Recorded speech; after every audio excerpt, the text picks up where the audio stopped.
From the macabre minds of Laughing Devil Production comes another story from the Nightshade Diary. You know what that means. Check under the bed and make sure no one or nothing is there. Is the closet door securely shut? Then leave your disbelief behind, amp up your imagination, and hang on tight for another ride into terror and mystery. And like all good horror stories, just imagine it's a dark and stormy night.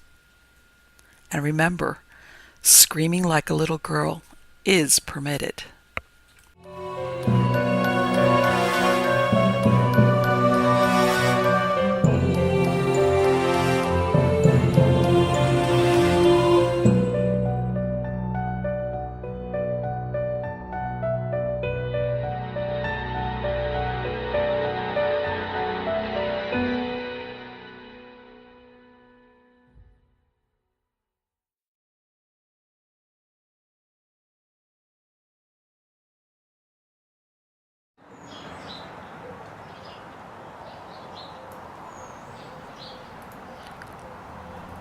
The Wendigo. A considerable number of hunting parties were out that year without finding so much as a fresh trail, for the moose were uncommonly shy, and the various Nimrods returned to the bosoms of the respective families with the best excuses the facts of their imaginations could suggest. Dr. Cathcart, among others, came back without a trophy, but he brought instead the memory of an experience which he declares was worth all the bull moose that had ever been shot. But then Cathcart of Aberdeen was interested in other things besides moose, amongst them the vagaries of the human mind. This particular story, however, found no mention in his book on collective hallucination for the simple reason, so he confided once to a fellow colleague, that he himself played too intimate a part in it to form a competent judgment of the affairs as a whole. Besides himself and his guide, Hank Davis, there was young Simpson, his nephew, a divinity student destined for the wee kirk, then on his first visit to Canadian backwoods, and the latter's guide, Déefago. Joseph Déefago was a French Canuck who had strayed from his native province of Quebec years before, and had got caught in rat portage when the Canadian Pacific Railway was a building. A man who, in addition to his unparalleled knowledge of woodcraft and bush lore, could also sing the old voyeur songs and tell a capital hunting yarn into the bargain. He was deeply susceptible, moreover, to that singular spell which the wilderness lays upon certain lonely natures, and he loved the wild solitudes with a kind of romantic passion that amounted almost to an obsession. The life of the backwoods fascinated him, whence, doubtless, his surpassing efficiency in dealing with their mysteries. On this particular expedition he was Hank's choice. Hank knew him and swore by him. He also swore at him, just as a pal might, and since he had a vocabulary of picturesque, if audibly meaningless, oaths, the conversation between the two stalwart and hardy woodsmen was often of a rather lively description. The river of expletives, however, Hank agreed to dam a little out of respect for his old hunting boss, Dr. Cathcart, whom of course he addressed after the fashion of the country as Doc, and also because he understood that young Simpson was already a bit of a parson. He had, however, one objection to Déefago, and one only, which was that the French Canadian sometimes exhibited what Hank described as the output of a cursed and dismal mind, meaning apparently that he sometimes was true to type, Latin type, and suffered fits of a kind of silent moroseness which nothing could induce him to utter speech. Déefago, that is to say, was imaginative and melancholy, and as a rule it was too long a spell of civilization that induced the attacks, for a few days of the wilderness invariably cured them. This then was the party of four that found themselves in camp the last week in October of that shy moose year, way up in the wilderness north of Rat Portage, a forsaken and desolate country. There was also Punk, an Indian who had accompanied Dr. Cathcart and Hank on their hunting trips in previous years, and who acted as cook. His duty was merely to stay in camp, catch fish, and prepare venison steaks and coffee at a few minutes' notice. He dressed in the worn-out clothes bequeathed to him by former patrons, and except for his coarse black hair and dark skin, he looked in these city garments no more like a real redskin than a stage Negro looks like a real African. For all that, however, Punk had in him still the instincts of his dying race. His taciturn silence and his endurance survived, also his superstition. The party round the blazing fire that night were despondent, for a week had passed without a single sign of recent moose discovering itself. Déefago had sung his song and plunged into a story, but Hank, in bad humor, reminded him so often that he kept mixing up the facts so that it was all nothing but a petered-out lie, that the Frenchman had finally subsided into a sulky silence which nothing seemed likely to break. Dr. Cathcart and his nephew were fairly done after an exhausting day. Punk was washing up the dishes, grunting to himself under the lean-to of branches, where he slept. No one troubled to stir the slowly dying fire. Overhead the stars were brilliant in a sky quite wintry, and there was so little wind that ice was already forming stealthily along the shores of the still lake behind them. The silence of the vast, listening forest stole forward and enveloped them. Hank broke in suddenly with his nasal voice. "I'm in favor of breaking new ground tomorrow, Doc," he observed with energy, looking across at his employer. "We don't stand a dead Dago's chance around here." "Agreed," said Cathcart, always a man of few words. "Think the idea's good?" "Sure, Pop, it's good," Hank resumed with confidence. "Suppose, now, you and I strike west, up Garden Lake way for a change. None of us ain't touching that quiet bit of land yet." "I'm with you. And you, Déefago, take Mr. Simpson along in the small canoe, skip across the lake, portage over into 50 Island water, and take a good squint down that there southern shore. The moose yarded there like hell last year, and for all we know, they may be doing it again this year just to spite us." Déefago, keeping his eye on the fire, said nothing by way of reply. He was still offended, possibly, about his interrupted story. "No one's been up that way this year, and I'll lay my bottom dollar on that," Hank added with emphasis, as though he had a reason for knowing. He looked over at his partner sharply. "Better take the little silk tent and stay away a couple of nights," he concluded, as though the matter was definitely settled. For Hank was recognized as a general organizer of the hunt and in charge of the party. It was obvious to anyone that Déefago did not jump at the plan, but his silence seemed to convey something more than ordinary disapproval, and across his sensitive dark face there passed a curious expression like a flash of firelight, not so quickly, however, that the three men had not time to catch it. "He funked for some reason, I thought," Simpson said afterwards, in the tent he shared with his uncle. Dr. Cathcart made no immediate reply, although the look had interested him enough at the time for him to make a mental note of it. The expression had caused him a passing uneasiness he could not quite account for at the moment. But Hank, of course, had been the first to notice. And the odd thing was that instead of becoming explosive or angry over the other's reluctance, he at once began to humor him a bit. "But there ain't no special reason why no one's been up there this year," he said with a perceptible hush in his tone. "Not the reason you mean, anyway. Last year it was the fires that kept folks out, and this year I guess it just happened. So that's all." His manner was clearly meant to be encouraging. Joseph Déefago raised his eyes a moment, then dropped them again. A breath of wind stole out of the forest and stirred the embers into a passing blaze. Dr. Cathcart again noticed the expression in the guide's face, and again he did not like it. But this time the nature of the look betrayed itself.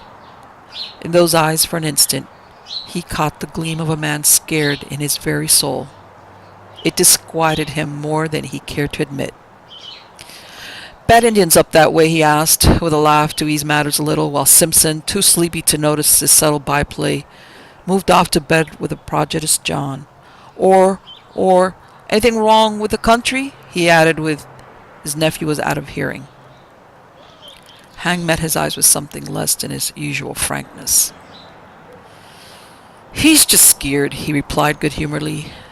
Scared stiff about some old fairy tale. That's all, ain't it, old pal? And he gave Dago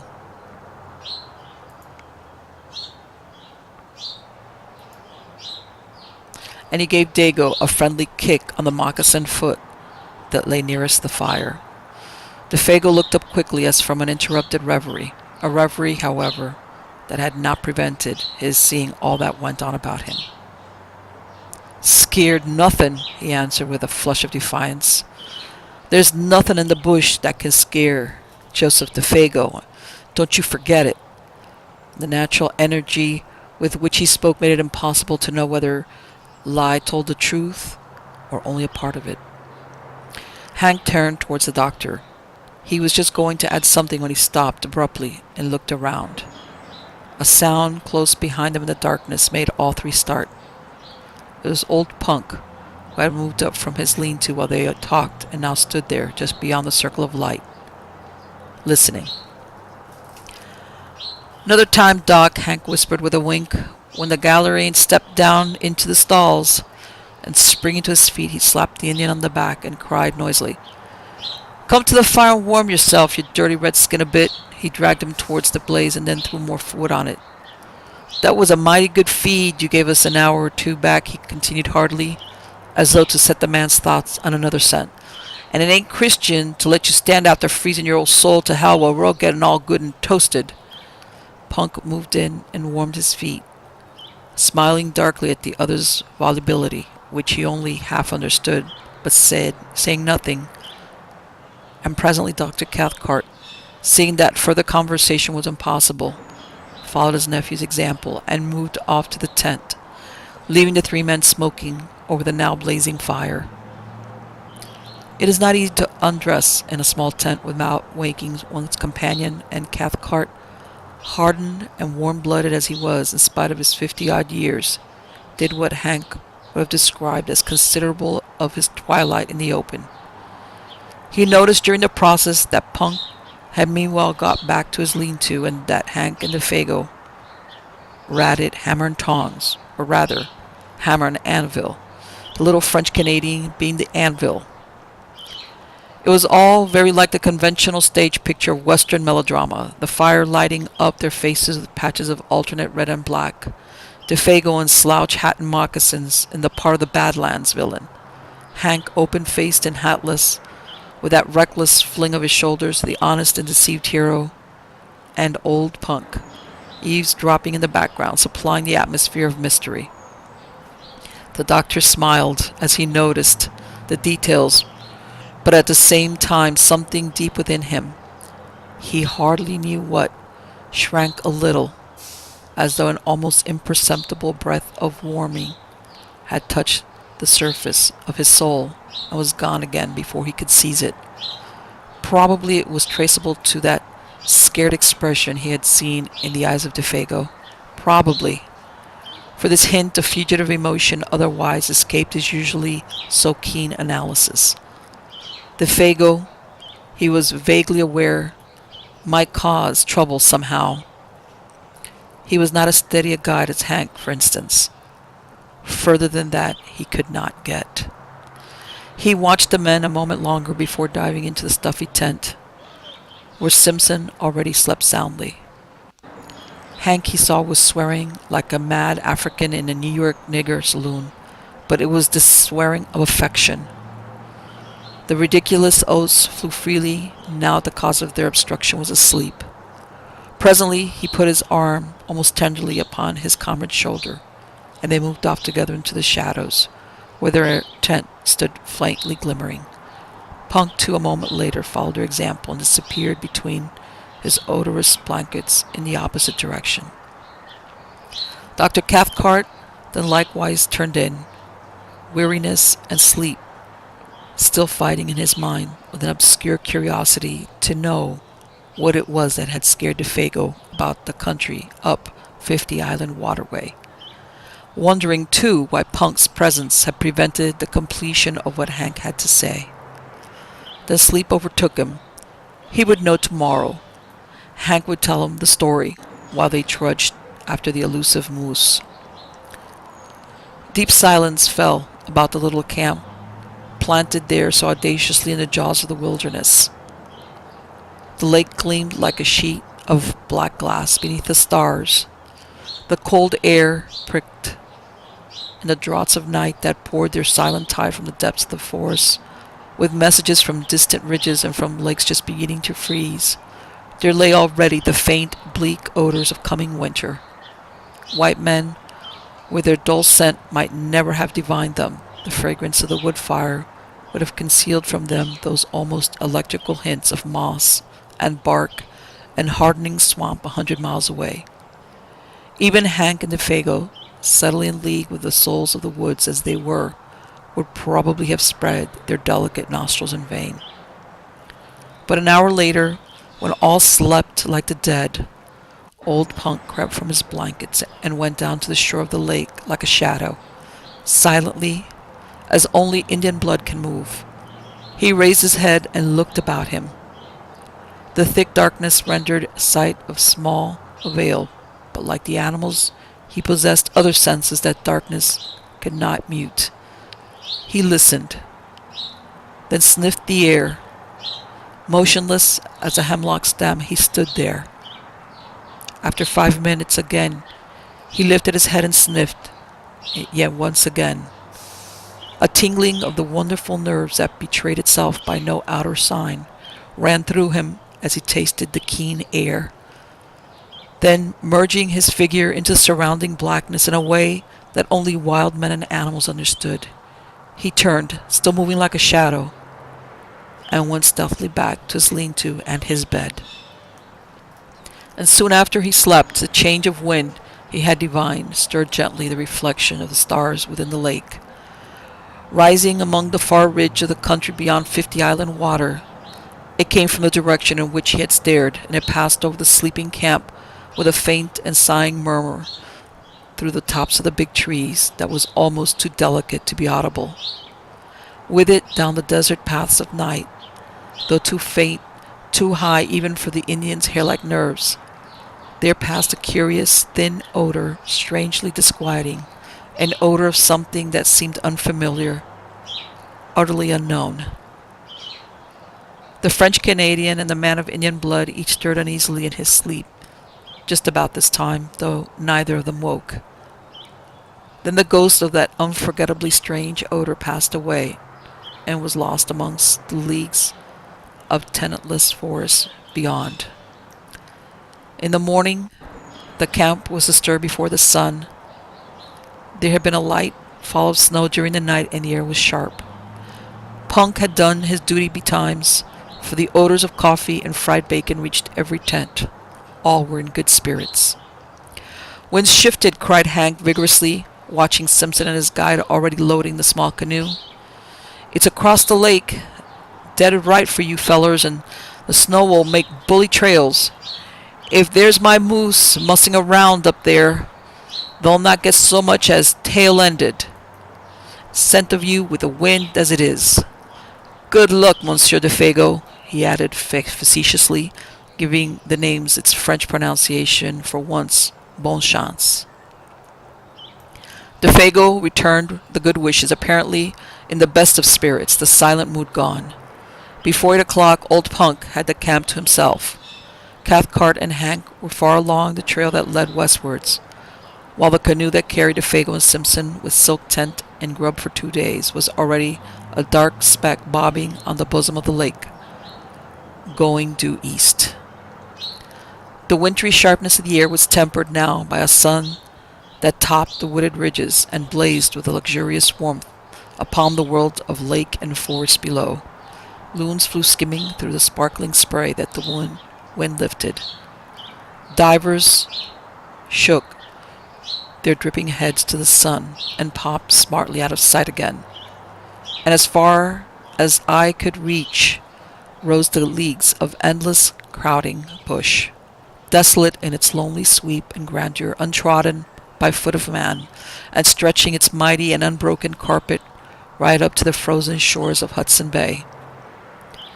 Simpson, who saw it all for the first time as he paddled hard in the bows of the dancing canoe, was enchanted by its austere beauty. His heart drank in the sense of freedom and great spaces, just as his lungs drank in the cool and perfumed wind. Behind him, in the stern seat, singing fragments of his native chanties, Déefago steered the craft of birch bark like a thing of life, answering cheerfully all his companions' questions. Both were gay and light-hearted. On such occasions, men lose the superficial, worldly distinctions. They become human beings working together for a common end. Simpson, the employer, and Déefago, the employed, amongst these primitive forces were simply two men, the guide and the guided.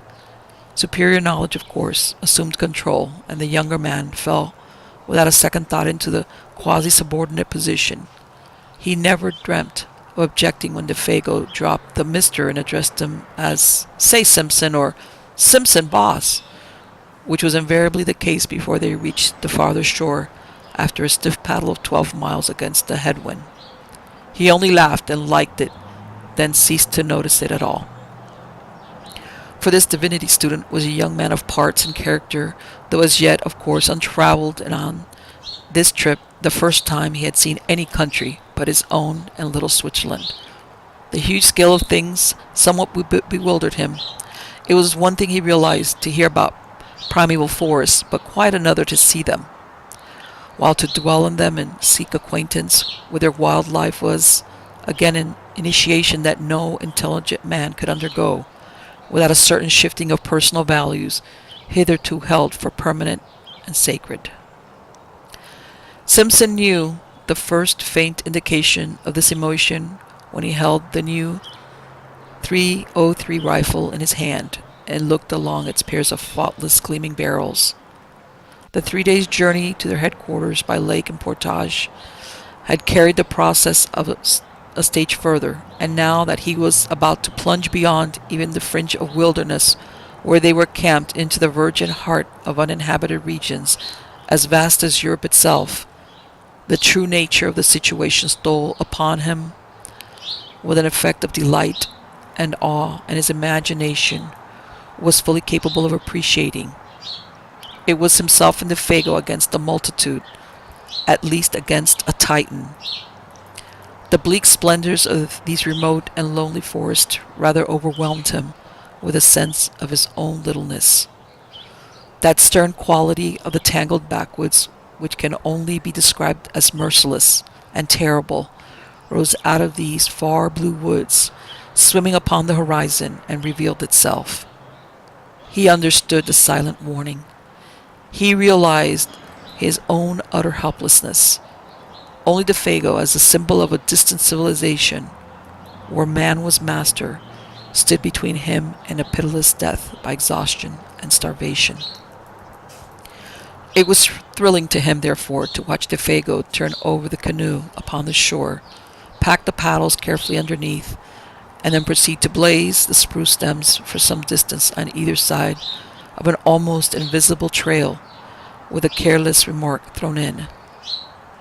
"Say, Simpson, if anything happens to me, you'll find the canoe all correct by these marks. Then strike due west into the sun to hit the home camp again. See?" It was the most natural thing in the world to say, and he said it without any noticeable inflection of the voice, only it happened to express the youth's emotions at the moment with an utterance that was symbolic of the situation and of his own helplessness as a factor in it. He was alone with Déefago in a primitive world. That was all. The canoe, another symbol of man's ascendancy, was now to be left behind. Those small yellow patches made on the trees by the axe were the only indication of its hiding place. Meanwhile, shouldering the packs between them, each man carrying his own rifle, they followed the slender trail over rocks and fallen trunks and across half-frozen swamps, skirting numerous lakes that fairly gemmed the forest, their borders fringed with music. and towards 5 o'clock found themselves suddenly on the edge of the woods, looking out across a large sheet of water in front of them, dotted with pine-clad islands of all describable shapes and sizes. 50 island water, announced Déefago wearily, and the sun's just going to dip his bald old head into it, he added with unconscious poetry, and immediately they set about pitching camp for the night. In a very few minutes, under those skillful hands that never made a movement too much or a movement too little, the silk tent stood taut and cozy, the beds of balsam boughs already laid, and a brisk cooking fire burning with a minimum of smoke. While the young Scotchmen cleaned the fish they had caught trolling behind the canoe, Déefago guessed he would just as soon take a turn with the bush for indications of moose. May come across a trunk where they've been and rubbed horns, he said as he moved off, or feed down the last of the maple leaves, and he was gone.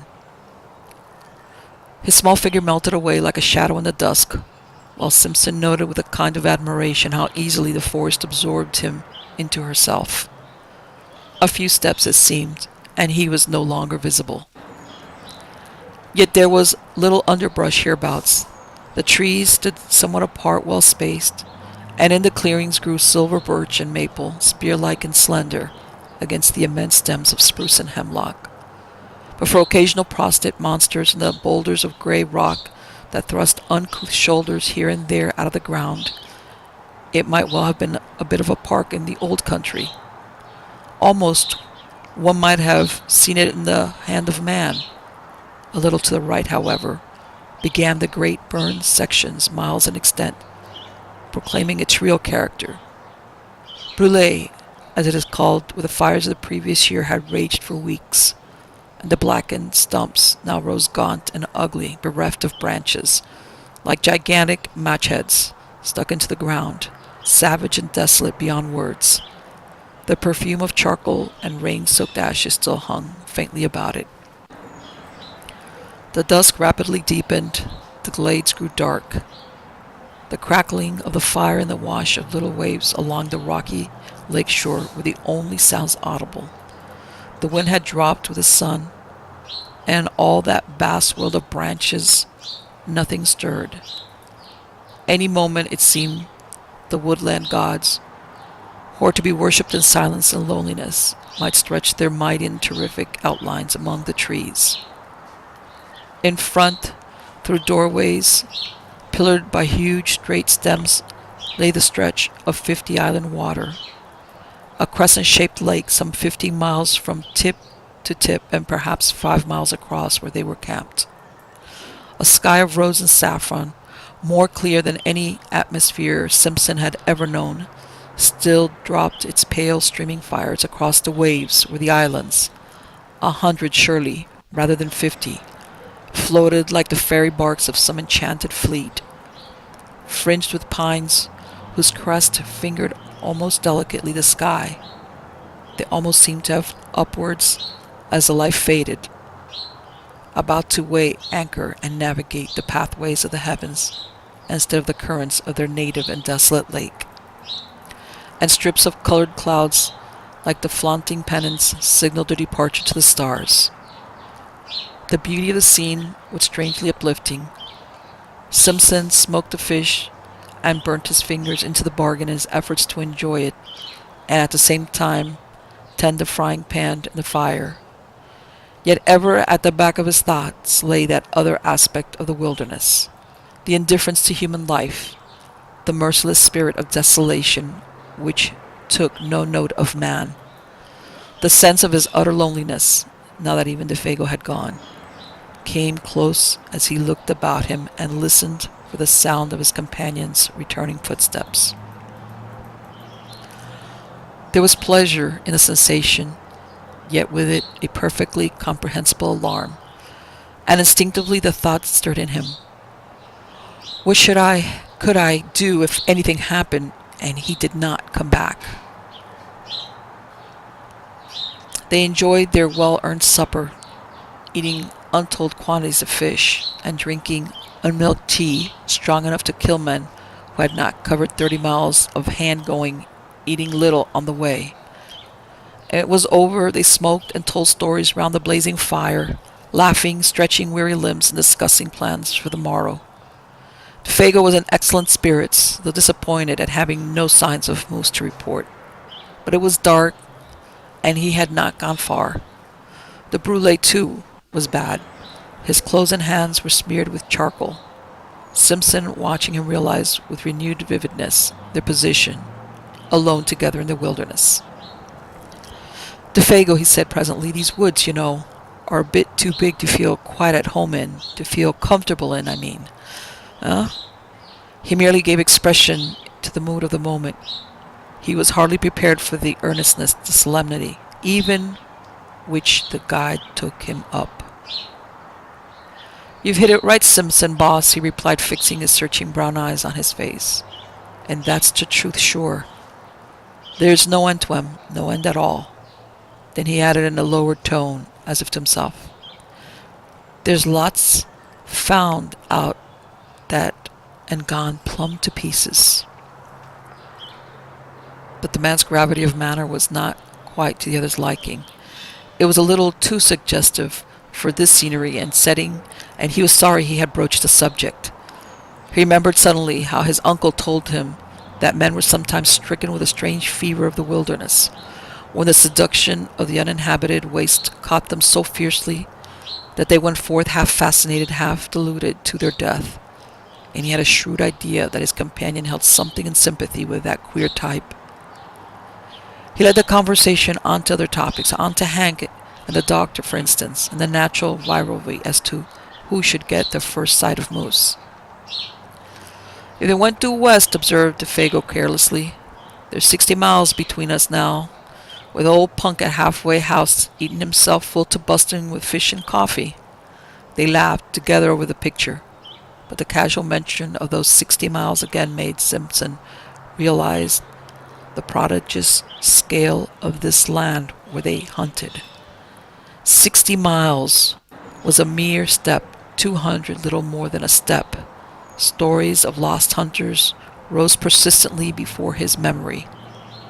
The passion and mystery of homeless and wandering men, seduced by the beauty of great forests, swept his soul in a way too vivid to be quite pleasant.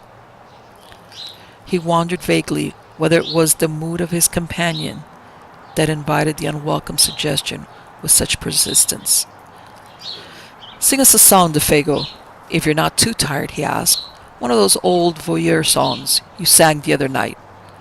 He handed his tobacco pouch to the guide and then filled his own pipe, while the Canadian, nothing loth, sent his light voice across the lake in one of those plaintive, almost melancholy chanties with which lumbermen and trappers lessen the burden of their labor. There was an appealing and romantic flavor about it, something that recalled the atmosphere of the old pioneer days, when Indians and wilderness were leagued together, battles frequent, the old country further off than it is today. The sound traveled pleasantly over the water, but the forest at their backs seemed to swallow it down with a single gulp that permitted neither echo nor resonance. It was in the middle of the third verse that Simpson noticed something unusual, something that brought his thoughts back with a rush from faraway scenes. A curious change had come into the man's voice. Even before he knew what it was, uneasiness caught him, and looking up quickly he saw that Déefago, though still singing, was peering about him into the bush, as though he heard or saw something. His voice grew fainter, dropped to a hush, and then ceased altogether. The same instant, with a movement amazingly alert, he started to his feet and stood upright, sniffing the air like a dog scenting game. He drew the air into his nostrils in short, sharp breaths, turning quickly as he did so in all directions, and finally pointing down the lake shore eastwards. It was a performance unpleasantly suggestive and at the same time singularly dramatic. Simpson's heart fluttered disagreeably as he watched it. "Lord, man, how you made me jump!" he exclaimed, on his feet beside him the same instant and peering over his shoulder into the sea of darkness. "What's up? Are you frightened?" Even before the question was out of his mouth, he knew it was foolish, for any man with a pair of eyes in his head could see that the Canadian had turned white down to his very gills. Not even sunburn and the glare of the fire could hide that. The student felt himself trembling a little, weakish in the knees. "What's up?" he repeated quickly. "Do you smell moose? Or anything queer, anything wrong?" He lowered his voice instinctively. The forest pressed around them with its encircling wall. The nearer tree stems gleamed like bronze in the firelight. Beyond that, blackness, and so far as he could tell, a silence of death. Just behind them, a passing puff of wind lifted a single leaf, looked at it, and laid it softly down again, without disturbing the rest of the covey. It seemed as if a million invisible causes had combined just to produce that single visible effect. Other life pushed about them and was gone. Déefago turned abruptly. The livid hue of his face had turned to a dirty gray. "I never said I heard or smelt nothing," he said, slowly and emphatically, in an oddly altered voice that conveyed somehow a touch of defiance. "I was only taking a look around, so to speak. It's always a mistake to be too previous with your questions."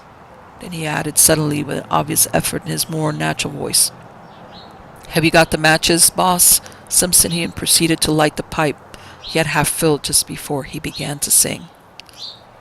Without speaking another word, they sat down again by the fire.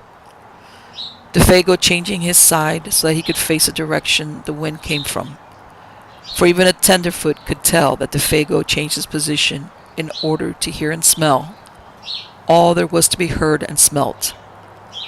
And since he now faced the lake with his back to the trees, it was entirely nothing in the forest that had sent so strange a sudden warning to his marvelously trained nerves. "Guess now I don't feel like singing anyway," he explained presently of his own accord. "That song kinda brings back memories that's troublesome to me. I never ought to have begun it. It sets me on to imagining things, see?" Clearly the man was still fighting with some profoundly moving emotion. He wished to excuse himself in the eyes of the other, but the explanation, and that it was only a part of the truth, was a lie, and he knew perfectly well that Simpson was not deceived by it. For nothing could explain away the livid terror that had dropped over his face while he stood there sniffing the air, and nothing, no amount of blazing fire or chatting on ordinary subjects, could make that camp exactly as it had been before. The shadow of an unknown horror, naked if unguessed, that had flashed for an instant in the face and gestures of the guide had also communicated itself vaguely and therefore more potently to his companion.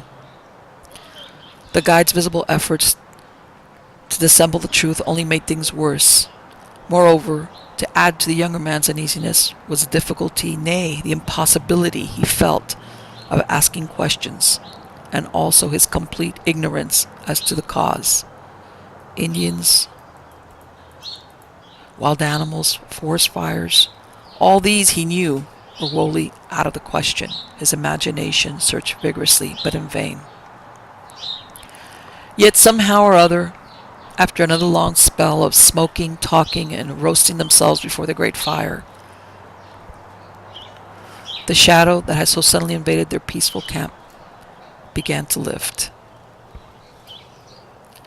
Perhaps Déefago's efforts or the return of his quiet and normal attitude accomplished this. Perhaps Simpson himself had exaggerated the affair out of all proportion and to the truth.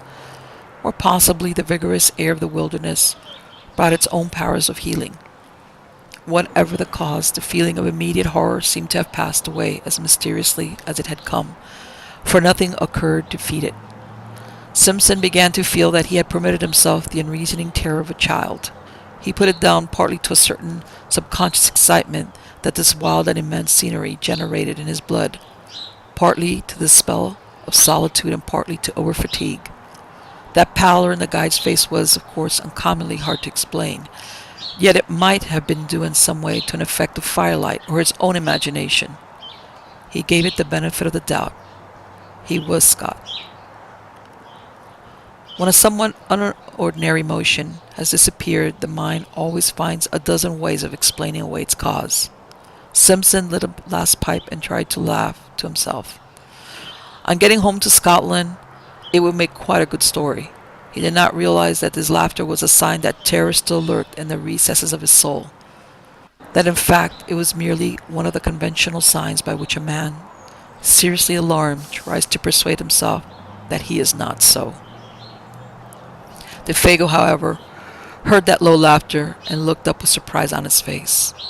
The two men stood side by side, kicking the embers about before going to bed. It was 10 o'clock, a late hour for hunters to still be awake. "What's tickling you?" he asked, in his ordinary tone, yet gravely. I was thinking of our little toy woods at home," just at that moment stammered Simpson, coming back to what really dominated his mind and startled by the question. "And comparing them to all this," and he swept his arm around to indicate the bush. A pause followed, in which neither of them said anything. "All the same, I wouldn't laugh about it if I was you," Déefago added, looking over Simpson's shoulder into the shadows. "There's places in there nobody won't never see into. Nobody knows what lives in there either." "Too big? Too far off?" The suggestion in the guide's manner was immense and horrible. Déefago nodded. The expression on his face was dark. He too felt uneasy. The younger man understood that in a hinterland of this size there might well be depths of woods that could never in the life of the world be known or trodden.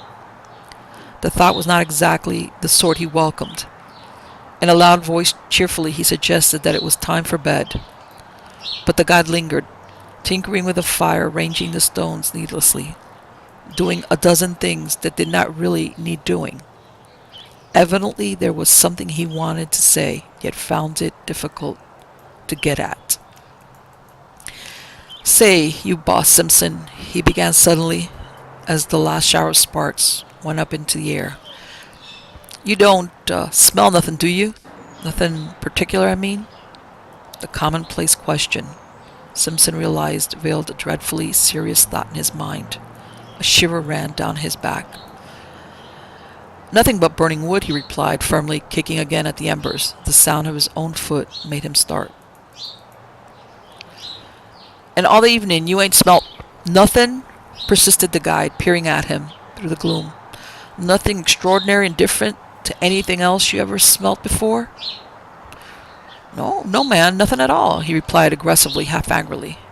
Déefago's face cleared. "That's good," he exclaimed with evident relief. "That's good to hear." "Have you?" asked Simpson sharply, and the same instant regretted the question. The Canadian came closer to the darkness. He shook his head. "I guess not," he said, though without overwhelming conviction. "Must have been just that song of mine that did it. It's the song they sing in lumber camps and God-forsaken places like that, when they're scared the Wendigo's somewhere around, doing a bit of swift traveling." "And what's the Wendigo, pray?" Simpson asked quickly, irritated because again he could not prevent that sudden shiver of the nerves. He knew that he was close upon the man's terror and the cause of it, yet a rushing, passionate curiosity overcame his better judgment and his fear. Déefago turned swiftly and looked at him as though he was suddenly about to shriek. His eyes shone, but his mouth was wide open. Yet all he said, or whispered rather, for his voice sank very low, was, "It's nothing. Nothing but what those lousy fellers believe when they've been hitting the bottle too long. A sort of great animal that lives up yonder." He jerked his head northward. "Quick as lightning in its tracks and bigger than anything else in the bush, and ain't supposed to be very good to look at, that's all." "A backwoods superstition," began Simpson, moving hastily towards the tent in order to shake off the hand of the guide that clutched his arm. Come, hurry up for God's sake, and get the lantern going. It's time we're in bed and asleep, if we're going to be up with the sun tomorrow." The guide was close on his heels. "I'm coming," he answered out of the darkness. "I'm coming." And after a slight delay he appeared with a lantern and hung it from a nail in the front pole of the tent. The shadow of 100 trees shifted their place quickly as he did so, and when he stumbled over the rope, Diving swiftly inside, the whole tent trembled, as though a gust of wind struck it.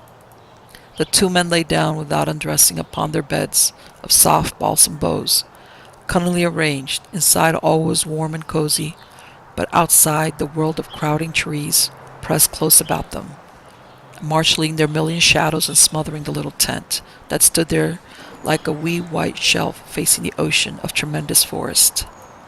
Between the two lonely figures within, however, there pressed another shadow that was not a shadow from the night.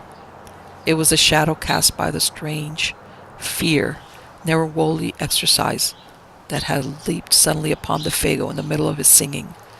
And Simpson, as he lay there, watching the darkness through the open flap of the tent, ready to plunge into the fragrant abyss of sleep, knew first that unique and profound stillness of a primeval forest, when no wind stirs, and when the night has weight and substance that enters into the soul to bind a veil about it. Then sleep took him. Thus it seemed to him, at least. Yet it was true that the lap of the water just beyond the tent door still beat down with lessening pulse when he realized that he was lying with his eyes open, and that another sound had recently introduced itself with cunning softness between the splash and murmur of the little waves. And long before he understood what this sound was, it had stirred in him the centers of pity and alarm. He listened intently, though first in vain, for the running blood beat all its drums too noisily in his ears. Did it come, he wondered, from the lake or from the woods? Then suddenly, with a rush and a flutter of the heart, he knew that it was close beside him in the tent, and when he turned over for a better hearing, it focused itself unmistakably not 2 feet away. It was a sound of weeping. Déefago upon his bed of branches was sobbing in the darkness, as though his heart would break, the blankets evidently stuffed against his mouth to stifle it. And his first feeling, before he could think or reflect, was the rush of a poignant and searching tenderness. This intimate human sound, heard amid the desolation about them, woke pity. It was so incongruous, so pitifully incongruous, and so vain. Tears in this vast and cruel wilderness, of what avail? He thought of a little child crying in mid-Atlantic. Then, of course, with fuller realization, the memory of what had gone before, came the descent of the terror upon him, and his blood ran cold. "Déefago," he whispered quickly, "what's the matter?" He tried to make his voice very gentle. "Are you in pain? Unhappy?" There was no reply, but the sound ceased abruptly. He stretched his hand out and touched him. The body did not stir. "Are you awake?" For it occurred to him that the man was crying in his sleep. "Are you cold?" He noticed that his feet, which were uncovered, projected beyond the mouth of the tent. He spread an extra fold of his own blanket over them. The guide had slipped down in his bed, and the branches seemed to have dragged with him. He was afraid to pull the body back again, for fear of waking him. One or two tentative questions he ventured softly, but though he waited for several minutes, there came no reply, nor any sign of movement. Presently he heard his regular and quiet breathing, and putting his hand again gently on the breast, felt the steady rise and fall beneath. "Let me know if anything's wrong," he whispered, "or if I can do anything. Wake me at once if you feel queer." He hardly knew what to say. He lay down again, thinking and wondering what it all meant. Déefago, of course, had been crying in his sleep. Some dream or other had afflicted him. Yet never in his life would he forget that pitiful sound of sobbing and the feeling that the whole awful wildness of woods listened. His own mind busied itself for a long time with the recent events, of which this took its mysterious place as one. And though his reason successfully argued away all unwelcome suggestions, a sensation of uneasiness remained, resisting ejection, very deep-seated, peculiar beyond ordinary. But sleep, in the long run, proves greater than all emotions. His thoughts soon wandered again. He lay there warm as toast, exceedingly weary, The night soothed and comforted, blunting the edges of memory and alarm. Half an hour later he was oblivious of everything in the outer world about him. Yet sleep, in this case, was his great enemy, concealing all approaches, smothering the warning of his nerves. As sometimes in a nightmare events crowd upon each other's heels with the conviction of dreadfulest reality, yet some inconsistent detail accuses the whole display of incompleteness and disguise, so the events that now followed, though they actually happened, persuaded the mind somehow that the detail which could explain them had been overlooked in the confusion, and that therefore they were but partly true, the rest illusion. In the back of the sleeper's mind something remains, awake, ready to let slip the judgment. All this is not quite real. When you wake up, you'll understand. And thus, in a way, it was with Simpson. The events, not wholly inexplicable or incredibly true in themselves, yet remained for the man who saw and heard them a sequence of separate facts, of cold horror, because the little piece that might have made the puzzle clear lay concealed or overlooked. So far as he can recall, it was a violent movement, running downwards through the tent towards the door, that first woke him and made him aware that his companion was sitting bolt upright beside him, quivering. Hours must have passed, for it was the pale gleam of the dawn that revealed his outline against the canvas. This time the man was not crying. He was quaking like a leaf. The trembling he felt plainly through the blankets, down the entire length of his own body. Déefago had huddled down against him for protection, shrinking away from something that apparently concealed itself near the door flaps of the little tent. Simpson thereupon called out in a loud voice some question or other. In the first bewilderment of waking, he does not remember exactly what, and the man made no reply. The atmosphere and feeling of true nightmare lay horribly about him, making movement and speech both difficult. At first, indeed, he was not sure where he was, whether in one of the earlier camps or at home in his bed at Aberdeen. The sense of confusion was very troubling. And next, almost instantly, with his waking, it seemed the profound stillness of the dawn outside was shattered by a most uncommon sound. It came without warning or audible approach, and it was unspeakably dreadful. It was a voice.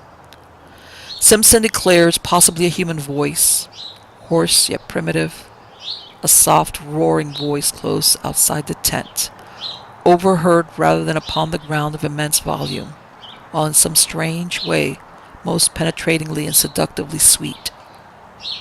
It rang out, too, in 3 separate and distinct notes, or cries, that bore in some odd fashion a resemblance far-fetched yet recognizable to the name of the guide. Déefago. The student admits he is unable to describe it quite intelligently, for it was unlike any sound he had ever heard in his life, and combined a blending of such contrary qualities. A sort of windy, crying voice, he calls it, as of something lonely and untamed, wild and of abominable power. And even before it ceased, dropping back into the great gulfs of silence, the guide beside him had sprung to his feet with an answering though unintelligible cry. He blundered against the tent pole with violence, shaking the whole structure, spreading his arms out frantically for more room, and kicking his legs impetuously, free of the clinging blankets. For a second, perhaps 2, he stood upright by the door, his outline dark against the pallor of the dawn. Then, with a furious, rushing speed, before his companion could move a hand to stop him, he shot with a punch the flaps of canvas and was gone. And as he went so astonishingly fast that the voice could actually be heard dying in the distance, he called aloud in tones of anguished terror that at the same time held something strangely like the frenzied exultation of delight. "Oh, oh, my feet of fire! My burning feet of fire! Oh, oh, this height and fiery speed!" And then the distance quickly buried it, and the deep silence of very early morning descended upon the forest as before. It had all come about with such rapidity that for the evidence of the empty bed beside him, Simpson could almost have believed it to have been the memory of a nightmare carried over from sleep. He still felt the warm pressure of that vanished body against his side. There lay the twisted blankets in a heap. The very tent yet trembled with the vehemence of the impetus departure. The strange words rang in his ears as though he still heard them in the distance, wild language of a suddenly stricken mind. Moreover, it was not only the sense of sight and hearing that reported uncommon things to his brain, for even while the man cried and ran, he had become aware that a strange perfume, faint yet pungent, pervaded the interior of the tent. And it was at this point, it seems, brought to himself by the consciousness that his nostrils were taking this distressing odor down into his throat, that he found his courage, sprang quickly to his feet, and went out. The grey light of dawn that dropped, cold and glimmering between the trees, revealed the scene intolerably well. There stood the tent behind him, soaked with dew, the dark ashes of the fire still warm, the lake, white beneath a coating of mist, the islands rising darkly out of it like objects packed in wool, and patches of snows beyond the clearer spaces of the bush. Everything cold, still waiting for the sun, but nowhere a sign of the vanished guide, still doubtless flying at frantic speed through the frozen woods. There was not even the sound of disappearing footsteps, nor the echoes of the dying voice. He had gone utterly. There was nothing but the sense of his recent presence, so strongly left behind about the camp, and this penetrating, all-pervading odor. And even this was now rapidly disappearing in its turn. In spite of his exceeding mental perturbation, Simpson struggled hard to detect its nature and define it. But the ascertaining of an elusive scent not recognized subconsciously and at once is a very subtle operation of the mind. And he failed. It was gone before he could properly seize or name it. Proximate description even seems to have been difficult, for it was unlike any smell he knew. Acrid rather, not unlike the odor of a lion. He thinks yet softer and not wholly unpleasing, with something almost sweet in it that reminded him of the scent of decaying garden leaves, earth, the myriad nameless perfumes that made up the odor of a big forest. Yet the odor of lions is the phrase with which he usually sums it all up. Then it was wholly gone, and he found himself standing by the ashes of the fire, in a state of amazement and stupid terror that left him the helpless prey of anything that chose to happen. Had a muskrat poked its pointed muzzle over a rock, or a squirrel scuttled in that instant down the bark of a tree, he would most likely have collapsed without more ado and fainted. For he felt about the whole affair the touch somewhere of a great outer horror, and his scattered powers had not as yet had time to collect themselves into a definite attitude of fighting self-control. Nothing did happen, however. A great kiss of wind ran softly through the awakening forest, and a few maple leaves here and there rustled tremblingly to earth. The sky seemed to grow suddenly much lighter. Simpson felt the cool air upon his cheek, and uncovered head, realized that he was shivering with the cold, and making a great effort, realized next that he was almost inevitably alone in the bush, and that he was called upon to take immediate steps to find and succor his vanished companion. Make an effort accordingly he did, though an ill-calculated and futile one. With that wilderness of trees about him, the sheet of water cutting him off behind, the horror of the wild cry in his blood, he did what any other inexperienced man would have done in similar bewilderment. He ran about without any sense of direction, like a frantic child, and called loudly, without seizing the name of the guide. "Déefago! Déefago! Déefago!" he yelled, and the trees gave him back the name as often as he shouted, only a little softened. "Déefago! Déefago! Déefago!" He followed the trail that lay a short distance across the patches of snow, and then lost it again where the trees grew too thickly for snow to lie. He shouted till he was hoarse, until the sound of his own voice and all that unanswering and listening world began to frighten him. His confusion increased in direct ratio to the violence of his efforts. His distress became formidably acute, till at length his exertions defeated their own object, and from sheer exhaustion he headed back to the camp again. It remains a wonder that he ever found his way. It was with great difficulty and only after hundreds of numberless false clues that he at last saw the white tent between the trees, and so reached safety. Exhaustion then applied its own remedy, and he grew calmer. He made the fire and breakfasted. Hot coffee and bacon put a little sense and judgment into him again, and he realized that he had been behaving like a boy. He now made another more successful attempt to face the situation collectedly, and a nature naturally plucky coming to his assistance, he decided that he must first make a thorough a search as possible, failing success in which he must find his way into the home camp as best he could and bring help. And this was what he did. Taking food, matches, and rifle with him, and a small axe to blaze the trees against his return journey, he set forth. It was 8 o'clock when he started, the sun shining over the tops of the trees in a sky without clouds. Pinned to a stake by the fire, he left a note in case Déefago returned while he was away. This time, according to a careful plan, he took a new direction, intending to make a wide sweep that must sooner or later cut into indications of the guide's trail. And before he had gone a quarter of a mile, he came across the tracks of a large animal in the snow, and beside it the light and smaller tracks of what were beyond question human feet, the feet of Déefago. The relief he at once experienced was natural, though brief. For at first sight, he saw in these tracks a simple explanation of the whole matter. These big marks had surely been left by a bull moose. That wind against it had blundered upon the camp. It uttered its singular cry of warning and alarm the moment its mistake was apparent. Déefago, in whom the hunting instinct was developed to the point of uncanny perfection, had scented the brute coming down the wind hours before. His excitement and disappearance were due, of course, to his... Then the impossible explanation at which he grasped faded, as common sense showed him mercilessly that none of this was true. No guide, much less a guide like Déefago, could have acted in so irrational a way, going off without even his rifle. The whole affair demanded a far more complicated elucidation when he remembered the details of it all.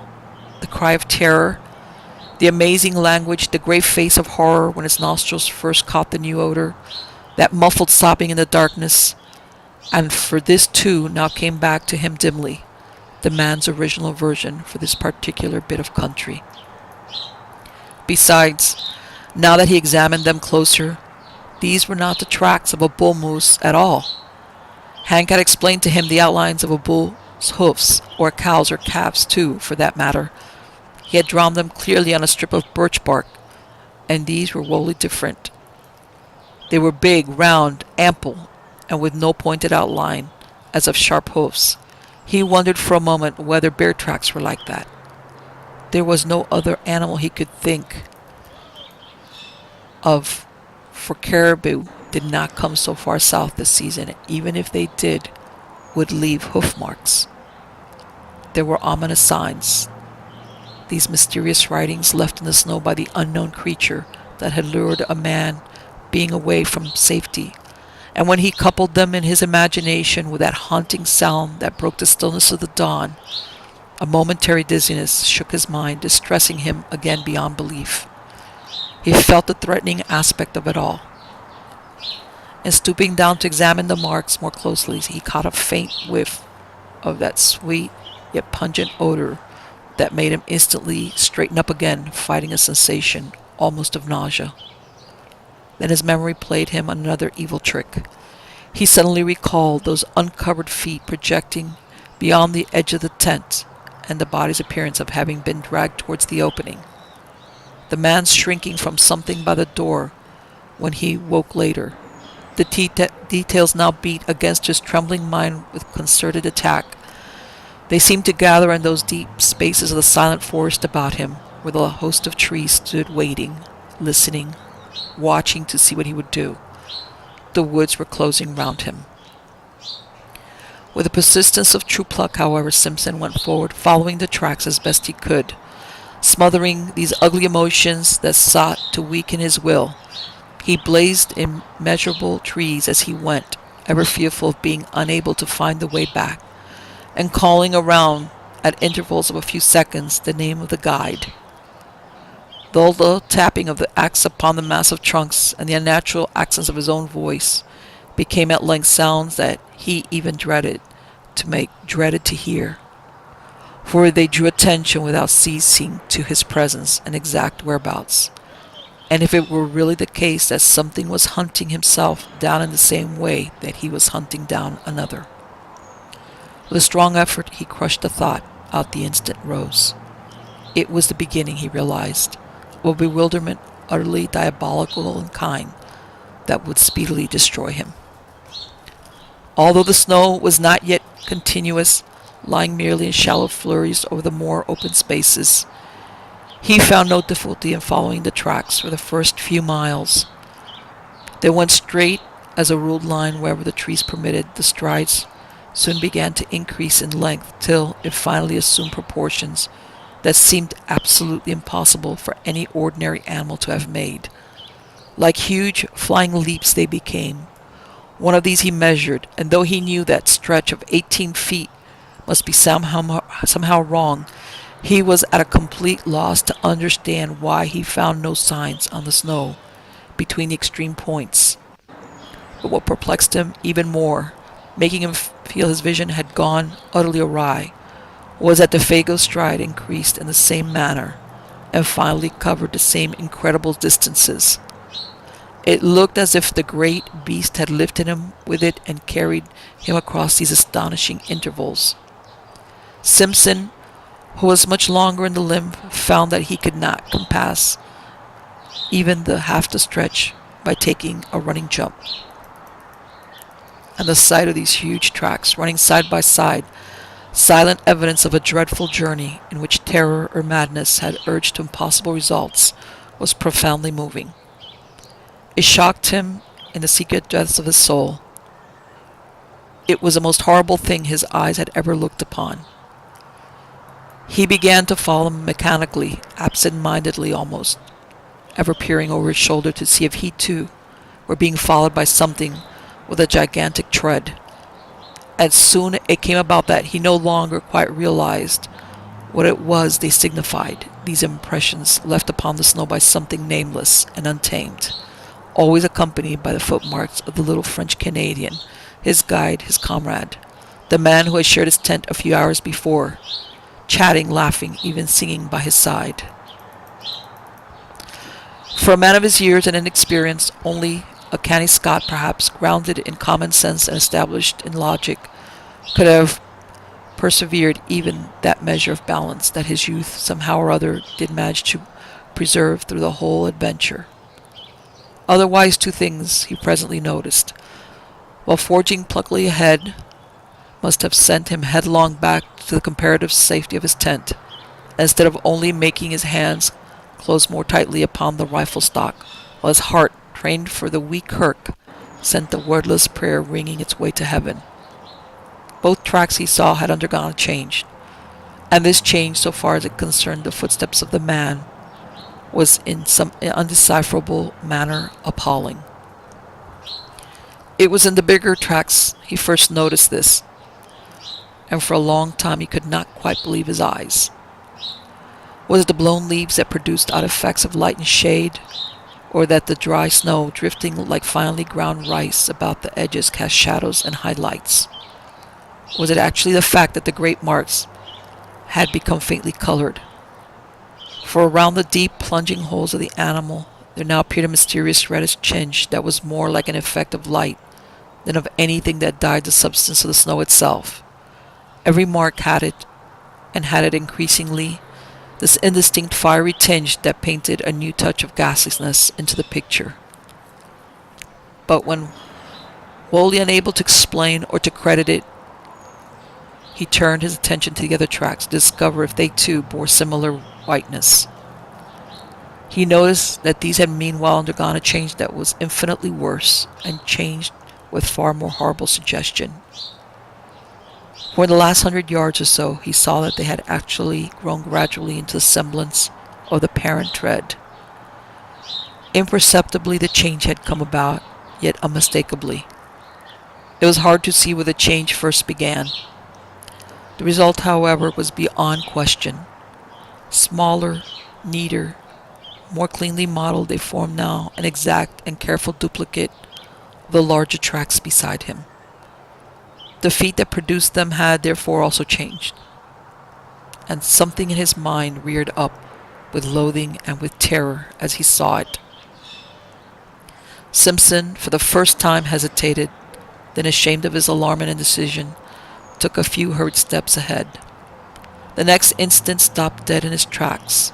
Immediately in front of him, all signs of the trail ceased.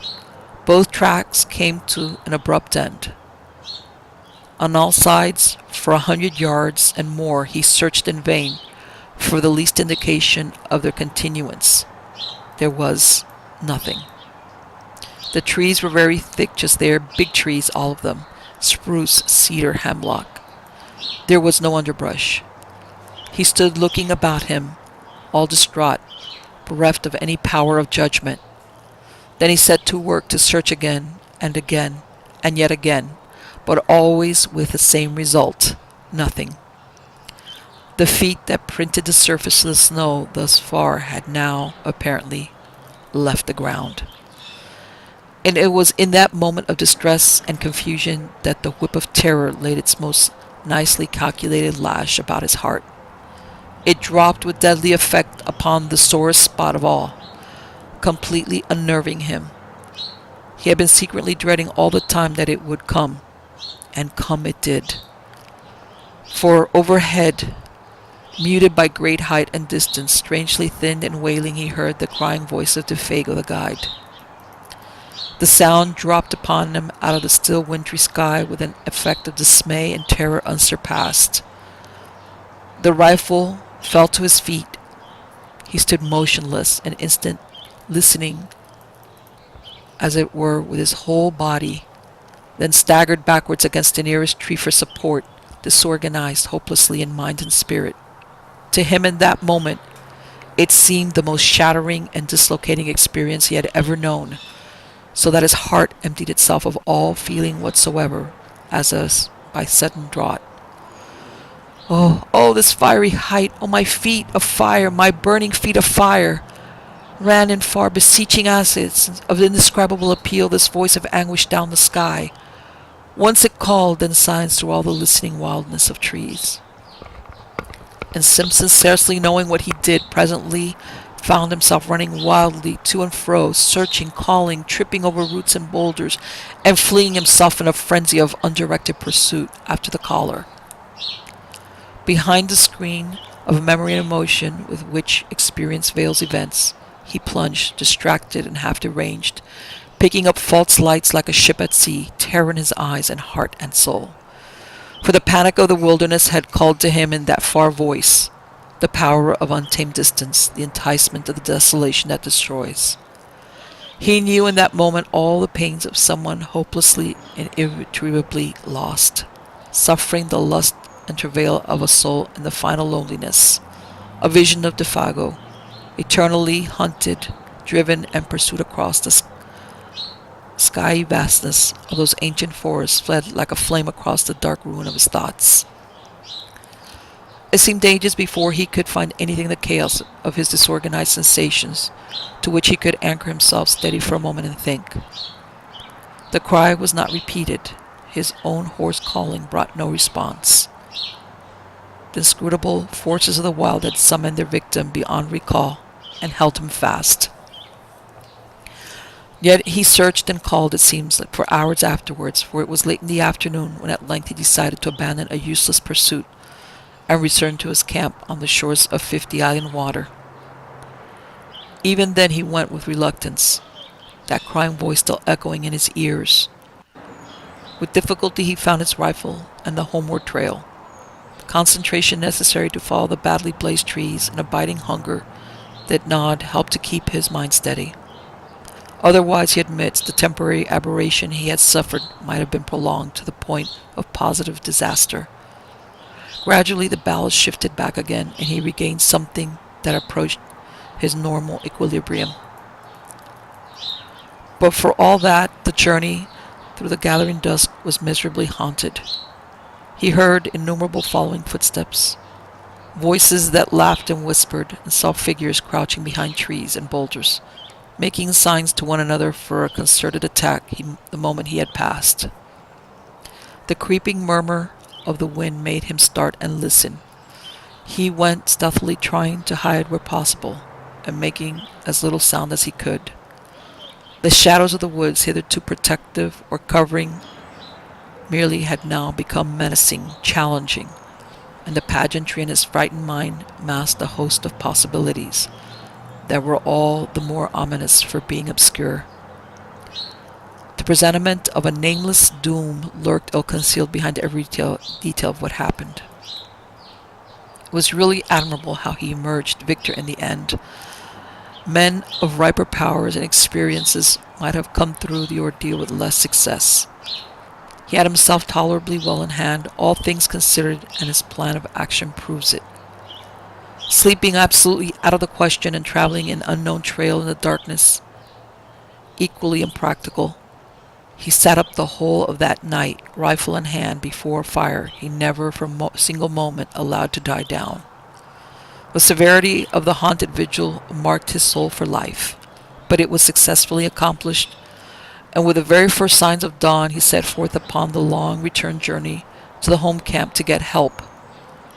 As before, he left a written note to explain his absence and to indicate where he had left a plentiful cache of food and matches, though he had no expectation that any human hands would find them. How Simpson found his way alone by the lake and forest might well make a story in itself, for to hear him tell it is to know the passionate loneliness of soul that a man can feel when the wilderness holds him in the hollow of its illimitable hand and laughs. It is also to admire his indomitable pluck. He claims no skill, declaring that he followed the most invisible trail mechanically and without thinking, and this doubtless is the truth. He relied upon the guiding of the unconscious mind, which is instinct, perhaps too some sense of orientation, known to animals and primitive men, may have helped, as well as for through all that tragedy region he succeeded in reaching the exact spot where Déefago had taken the canoe nearly 3 days before, with the remark, "Strike due west across the lake into the sun to find the camp." There was not much sun left to guide him, but he used his compass to the best of his ability, embarking in the frail craft for the last 12 miles of his journey, with a sensation of immense relief that the forest was at last behind him. And fortunately the water was calm. He took his line across the center of the lake instead of coasting around the shores for another 20 miles. Fortunately, too, the other hunters were back.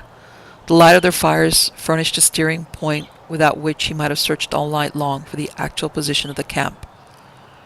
It was close upon midnight, all the same, when his canoe grated on the sandy cove, and Hank, Punk, and his uncle, disturbed in their sleep by his cries, ran quickly down and helped a very exhausted and broken specimen of Scotch humanity over the rocks towards a dying fire. The sudden entrance of his prosaic uncle into this world of wizardry and horror that had haunted him without interruption now for 2 days and 2 nights had the immediate effect of giving to the affair an entirely new aspect. The sound of that crisp, "Hello, my boy, and what's up now?" and the grasp of that dry and vigorous hand introduced another standard of judgment. A revulsion of feeling washed through him. He realized that he had let himself go rather badly. He even felt vaguely ashamed of himself. The native hard-heartedness of his race reclaimed him. And this doubtless explains why he found it so hard to tell that group around the fire everything. He told enough, however, for the immediate decision to be arrived at that a relief party must start at the earliest possible moment, and that Simpson, in order to guide it capably, must first have food and, above all, sleep. Dr. Cathcart, observing the lad's condition more shrewdly than his patient knew, gave him a very slight injection of morphine. For 6 hours he slept like the dead. From the description carefully written out afterwards by the student of divinity, it appears that the account he gave to the astonished group omitted sundry vital and important details. He declares that with his uncle's wholesome matter-of-fact countenance staring him in the face, He simply had not the courage to mention them. Thus, all the search party gathered, it would seem, was that Déefago had suffered in the night an acute and inexplicable attack of mania, had imagined himself called by someone or something, and had plunged into the bush after it without food or rifle, where he must die a horrible and lingering death by cold and starvation, unless he could be found and rescued in time. In time, moreover, meant at once. In the course of the following day, however, they were off by 7, leaving Punk in charge with instructions to have food and fire always ready. Simpson found it possible to tell his uncle a good deal more of the story's true inwardness, without divining that it was drawn out of him as matter of fact by a very subtle form of cross-examination. By the time they reached the beginning of the trail, where the canoe was laid up against the return journey, he had mentioned how Déefago spoke vaguely of something he called a Wendigo, how he cried in his sleep, how he imagined an unusual scent about the camp, and had betrayed other symptoms of mental excitement. He also admitted that the bewildering effect of that extraordinary odor upon himself, pungent and acrid like the odor of lions. And by the time they were within an easy hour of 50 Island Water, he had let slip the further fact, a foolish avowal of his own hysterical condition, as he felt afterwards, that he had heard the vanished guide call for help. He omitted the singular phrases used, where he simply could not bring himself to repeat the preposterous language. Also, while describing how the man's footsteps in the snow had gradually assumed an exact miniature likeness of the animal's plunging track, he left out the fact that they had measured a wholly incredible distance. It seemed a question nicely balanced between individual pride and honesty, what he should reveal and what suppress. He mentioned the fiery tinge in the snow, for instance, yet shrank from telling that body and bed had been partly dragged out of the tent. With the net result that Dr. Cathcart, a adroit psychologist that he fancied himself to be, had assured him clearly enough exactly where his mind, influenced by loneliness, bewilderment, and terror, had yielded to the strain and invited delusion. While praising his conduct, he managed at the same time to point out where, when, and how his mind had gone astray. He made his nephew think himself finer than he was by judicious praise, yet more foolish than he was by minimizing the value of the evidence. Like many another materialist that is, he had lied cleverly on the basis of insufficient knowledge, because the knowledge supplied seemed to his own particular intelligence inadmissible. The spell of these terrible solitudes, he says, cannot leave any mind untouched, any mind, that is, possessed of the higher imaginative qualities. It has worked upon yours, exactly as it worked upon my own when I was your age. The animal that haunted your little camp was undoubtedly a moose, for the belling of a moose may have sometimes a very peculiar quality of sound. The colored appearance of the big tracks is obviously a defect of vision in your own eyes produced by excitement. The size and stretch of the tracks we shall prove when we come to them. But the hallucinations of an audible voice, of course, is one of the commonest forms of delusion due to mental excitement. An excitement, my dear boy, perfectly excusable, and let me add, wonderfully controlled by you under the circumstances.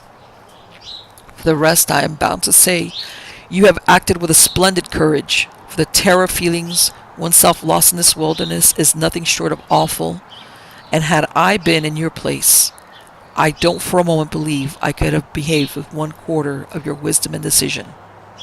The only thing I find it uncommonly difficult to explain is that damned odor. It made me feel sick, I assure you, declared his nephew, positively dizzy. His uncle's attitude of calm omniscience, merely because he knew more psychologically formulae, made him slightly defiant.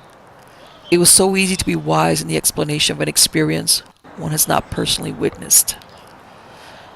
A kind of desolate and terrible odor is the only way I can describe it, he concluded, glancing at the features of the quiet, unemotional man beside him. I can only marvel, was the reply, that under the circumstances it did not seem to you even worse. The dry words, Simpson knew, hovered between the truth and his uncle's interpretation of the truth. And so at last they came to the little camp and found the tent Still standing, the remains of the fire and the piece of paper pinned to a stake beside it untouched. The cache, poorly contrived by inexperienced hands, however, had been discovered and opened by muskrats, mink, and squirrel. The matches lay scattered about the opening, but the food had been taken to the last crumb.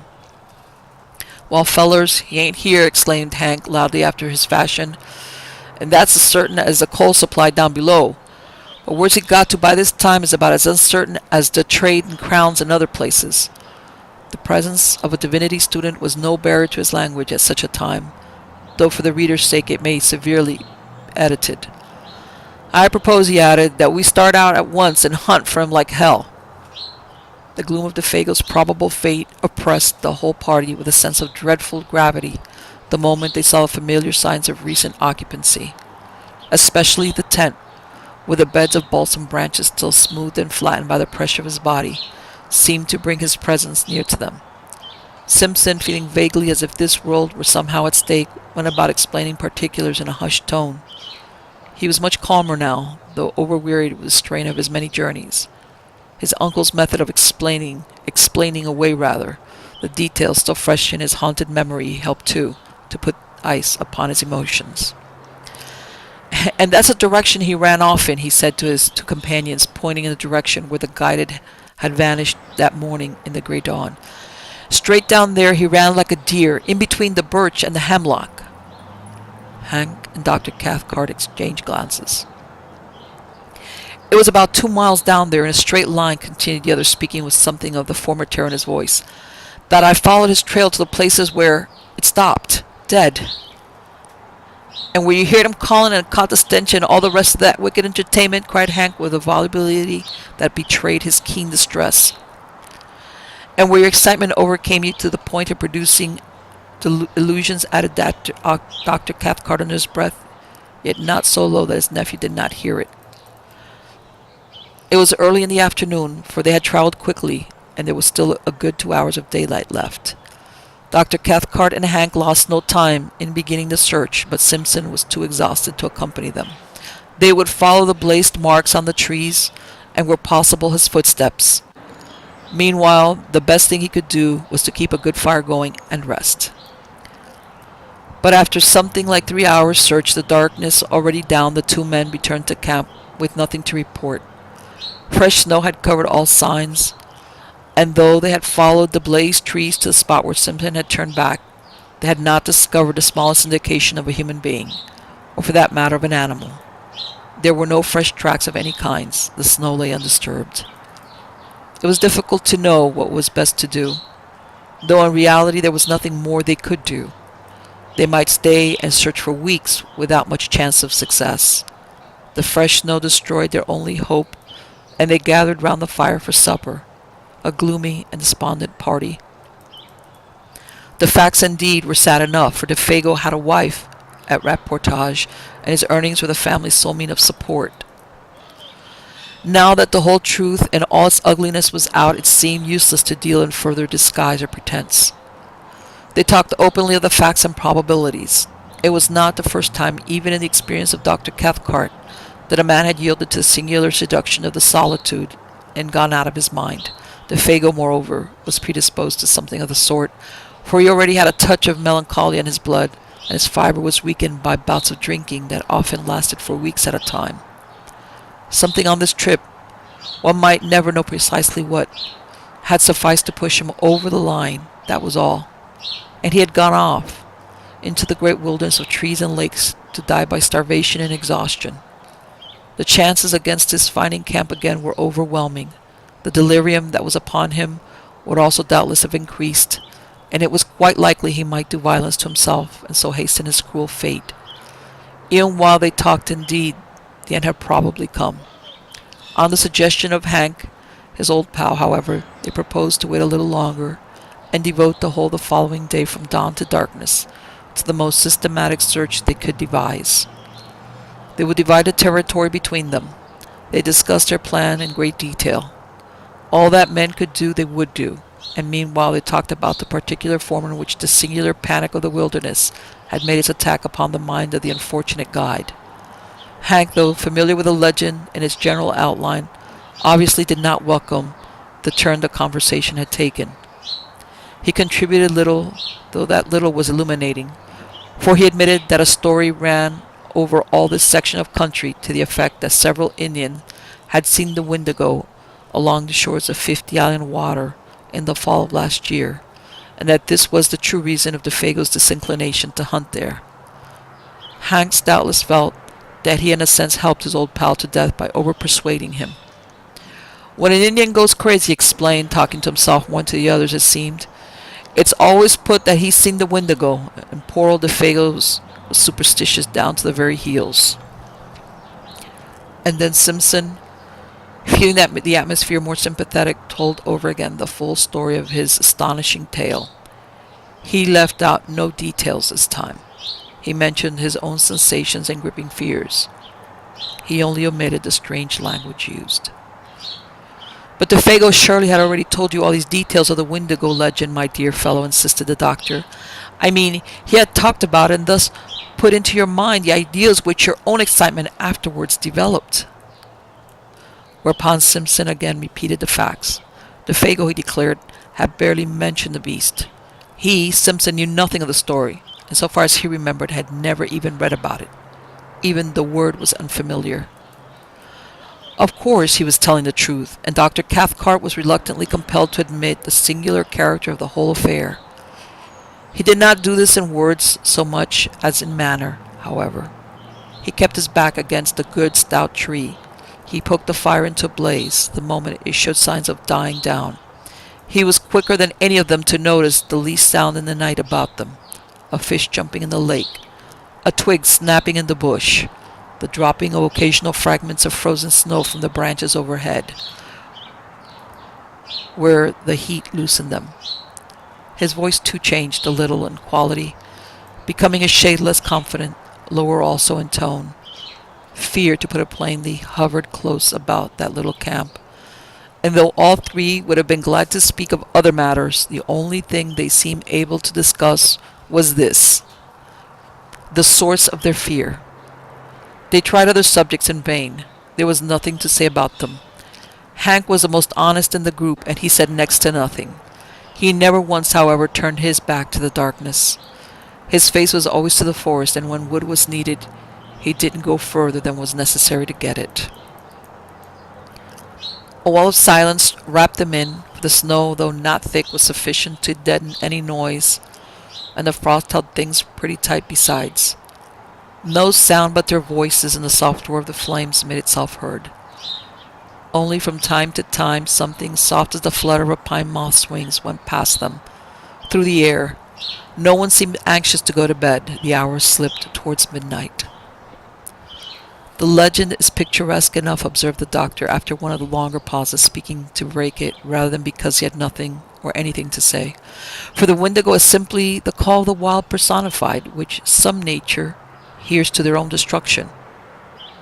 That's about it, Hank said presently, and there is no misunderstanding when you hear it. It calls you by name right enough.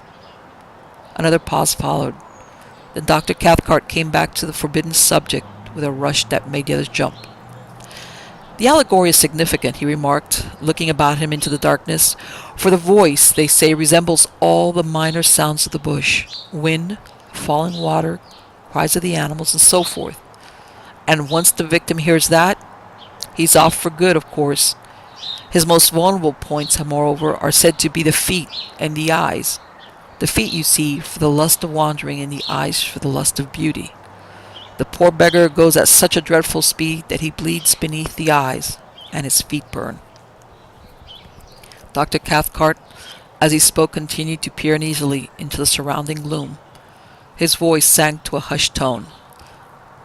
The Wendigo, he added, is said to burn his feet, owing to the friction apparently caused by its tremendous velocity, till they drop off, and new ones form exactly like its own. Simpson listened in horrified amazement, but it was the pallor on Hank's face that fascinated him most. He would willingly have stopped his ears and closed his eyes, had he dared. It don't always keep to the ground neither, came in Hank's slow, heavy drawl, for it goes so high that he thinks the stars have set him all afire.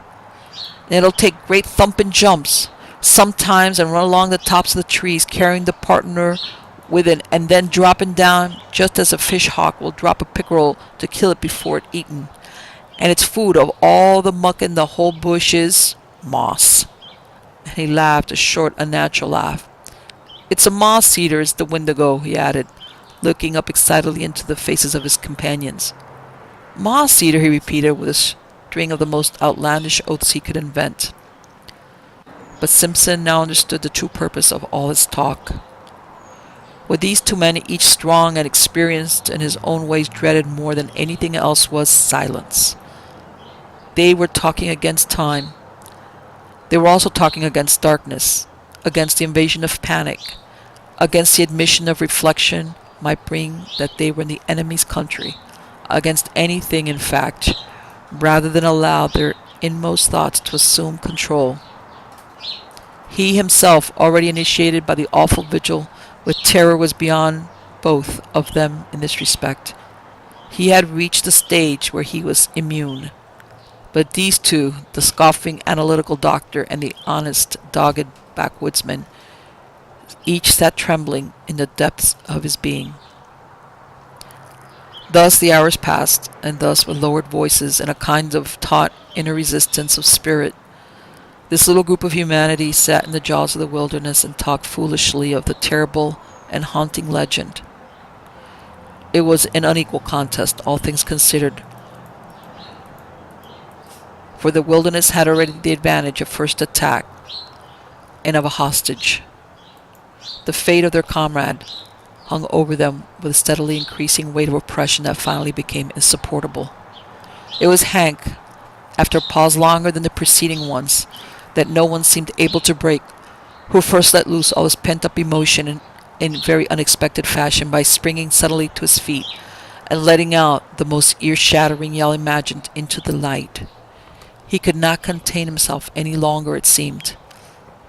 To make it carry even beyond an ordinary cry, he interrupted its rhythm by shaking the palm of his hand before his mouth.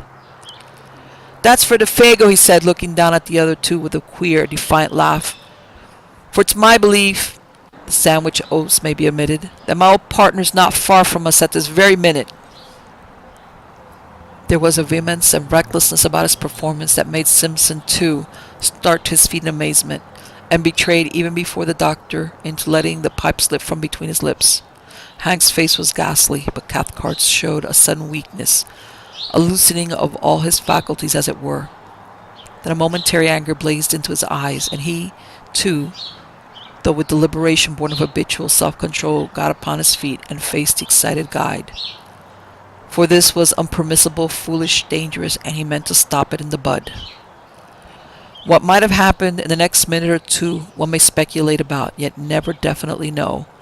For in the instant of profound silence that followed Hank's roaring voice, and as though in answer to it, something went past through the darkness of the sky overhead at terrific speed, something of necessity very large, for it displaced much the air, while blown between the trees there felt the faint and windy cry of a human voice, calling in tones of indescribable anguish and appeal.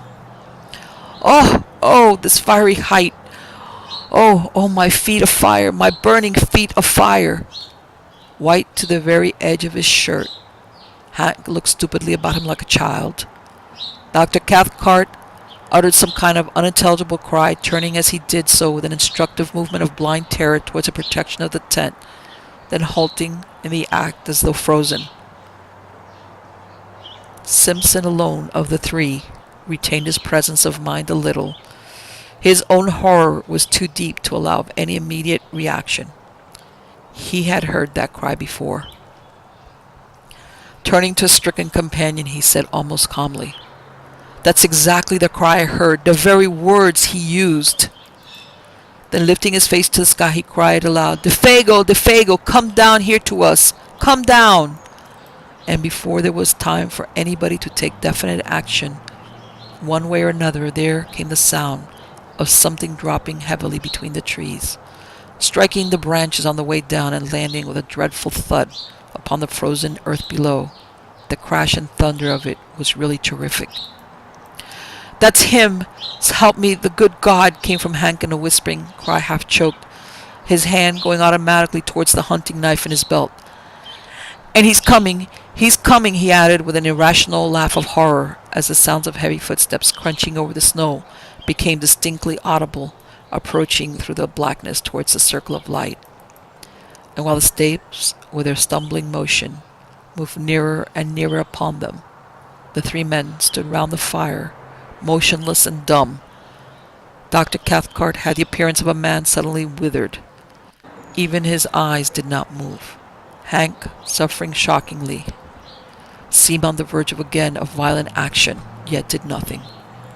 He too was hewn of stone. Like stricken children they seemed. The picture was hideous. And meanwhile their owner, still invisible, the footsteps came closer, crunching the frozen snow. It was endless, too prolonged to be quite real, this measured and pitiless approach. It was accursed. Then at length the darkness, having thus laboriously conceived, brought forth a figure. It drew forward into the zone of uncertain light, where the fire and shadow mingled, not 10 feet away, then halted, staring at them fixedly. The same instant it started forward again with a spasmodic motion of a thing moved by wires, and coming up closer to them, full into the glare of the fire, they perceived then that it was a man, and apparently that this man was Déefago.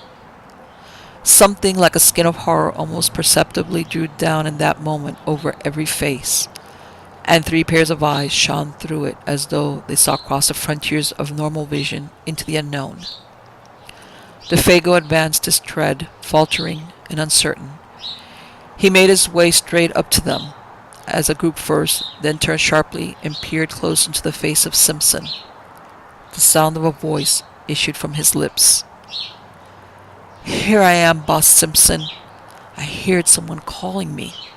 It was a faint, dried-up voice, made wheezy and breathless, as by immense exhortation. "I'm having a regular hellfire kind of a trip, I am," and he laughed, thrusting his head forward into the other's face. But that laugh started the machinery of the group of waxwork figures with the wax-white skins. Hank immediately sprang forward with a stream of oaths, so far-fetched that Simpson did not recognize them as English at all, but thought he had lapsed into Indian or some other lingo. He only realized that Hank's presence, thrust thus between them, was welcome, uncommonly welcome. Dr. Cathcart, though more calm and leisurely, advanced behind him, heavily stumbling.